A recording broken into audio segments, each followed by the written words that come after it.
लाल किले के पास धमाका एक हादसा ही नहीं, एक सवाल भारत के जमीर से। श्रद्धांजलि उन निर्दोष 12 आत्माओं के लिए जो अब कभी घर नहीं लौटेगी। संवेदनाएं उन 20 से अधिक घायल जिंदगियों के लिए जो अब भी जिंदगी और मौत के बीच संघर्ष कर रही है।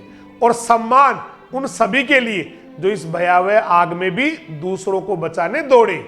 सोमवार 10 नवंबर 2025 शाम के 6:52 दिल्ली, जहां हर दीवार पर इतिहास सांस लेता है, जहां लाल किला आजादी का प्रतीक है, वहीं वो धरती दहशत से कांप उठी। लाल किला मेट्रो स्टेशन की पार्किंग के पास एक चलती I-20 कार में भयंकर धमाका हुआ। 400 मीटर दूर तक धमाके की गूंज। कुछ ही सेकंडों में सामत उतर आई और पलक झपकते ही लाशें बिखर गई, जिंदगियां थम गई। धूल, धुआं और चीखें हर दिशा में फैल गई। गवाह कहते हैं, हमने सिर्फ आग ही नहीं देखी, हमने इंसानियत को जलते देखा।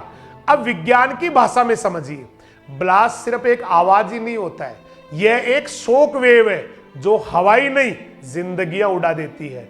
0.002 सेकंड में दबाव 200 psi तक पहुंच गया। इतनी ताकत कि धातु मुड़ गई और इंसानी शरीर टूट गए। फिजिक्स बताती है हर ब्लास्ट के साथ 0.1 सेकंड में तापमान 3000 डिग्री सेंटीग्रेड तक पहुंच जाता है, यानी आग ही नहीं नरक उतर के आ जाता है। पर असली विनाश शरीर का ही नहीं मन का भी होता है। जो बच जाते हैं वो हर रात फिर वही आवाज सुनते हैं, हर रोशनी में उन्हें वही आग दिखती है, हर शांति में वही सायरन सुनाई देता है। मनोविज्ञान इसे कहता है post traumatic stress disorder, means PTSD, जहां मस्तिष्क का एमाइगडाला हर बार डर को दोबारा जीता है और व्यक्ति जिंदा रहकर भी मरता रहता है। लेकिन सवाल यह है, क्या यह सिर्फ आतंक था या हमारी लापरवाही का परिणाम? क्यों गाड़ियों की स्कैनिंग नहीं हुई? क्यों सुरक्षा कर्मी चेक पॉइंट से नदारद थे? क्यों वही दिल्ली जो तिरंगे पर गर्व करती है अब खून से लाल हो रही है? आंकड़े बोलते हैं भारत में हर साल औसतन 800 से अधिक एक्सप्लोजिव इंसिडेंट दर्ज होते हैं और हर तीसरा केस या तो अनसॉल्व्ड होता है या नेग्लेक्टेड फाइल में बंद कर दिया जाता है। हम हर घटना के बाद मोमबत्तियां जलाते हैं पर सुरक्षा तंत्र कभी नहीं। विज्ञान कहता है हर विस्फोट एक सबक होता है अगर इसे सुना जाए।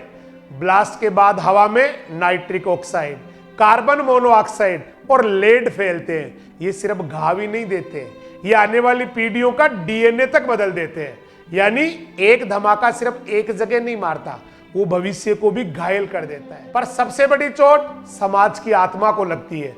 जहां पहले लोग मदद के लिए दौड़ते थे अब कैमरा उठाते हैं। जहां पहले सायरन सुन दौड़ लगती थी अब डर से दरवाजे बंद हो जाते हैं। ये टेरर ऑफ द माइंड है जो बम से नहीं चुप्पी से फैलता है। पर याद रखिए, देश डर से नहीं दृढ़ता से चलता है। और बात लाल किले की हो या कहीं की भी हो, भारत की हर आत्मा इसके लिए खड़ी हो जाती है। आतंक का जवाब बंदूक से ही नहीं एकता से भी दिया जाता है। और जब नागरिक सतर्क हो जाता है तो आतंक का तंत्र अपने आप ही ढह जाता है।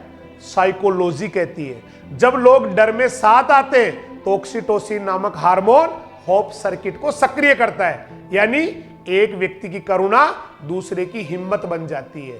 तो हाँ, हर हाथ जो मदद को बढ़ा वो देश की सबसे बड़ी सुरक्षा है।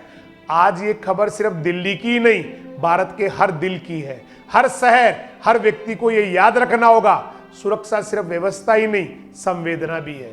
तो आइए आज प्रण ले, हर अंधे के बैग को देखेंगे, हर संदिग्ध को सचेत करेंगे, हर इंसान को इंसान समझेंगे, क्योंकि देश सिर्फ सीमा से ही नहीं सतर्कता से भी बचता है। श्रद्धांजलि उन 12 आत्माओं को जिन्होंने अपनी जान देकर हमें जगाया।